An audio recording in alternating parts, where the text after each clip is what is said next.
പാലക്കാട്ട് നിന്നൊരു മനോഹരമായൊരു കാഴ്ച. അതായത് ഈ നബിദിനത്തിൽ ദഫ്മുട്ടുമായി മാവേലിയെ വരവേറ്റ നാട്ടുകാരാണ്. പാലക്കാട് നഗരത്തോട് ചേർന്നുള്ള മുറിക്കാവിലായിരുന്നു ആ കാഴ്ച.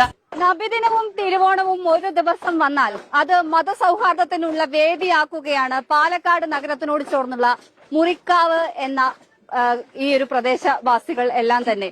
മാവേലി എത്തുന്നു, മാവേലിയെ തപ്പുമുട്ടുമായി സ്വീകരിച്ചാണ് ഇന്നത്തെ ഈ ഓണവും നബിദിനവും ഇവർ ഒരുപോലെ ആഘോഷിക്കുകയും ചെയ്യുന്നത്. എന്തായാലും കുട്ടികളൊക്കെ രാവിലെ തന്നെ റെഡിയാണ്. അവർ നബിദിനത്തിൽ സ്ഥിരമായി പങ്കെടുക്കുന്ന കുട്ടികളാണ്. അവർക്കിടയിലേക്കാണ് മാവേലി എത്തുകയും ചെയ്യുന്നത്. എന്താണ് നബിദിനവും തിരുവോണവും ഒരു ദിവസം വന്നു അല്ലേ? രണ്ടും കൂടി ഒരുമിച്ചാണ് ആഘോഷിക്കാൻ തീരുമാനിച്ചു. എങ്ങനെ ആഘോഷം അപ്പൊ? വൈബാണ്.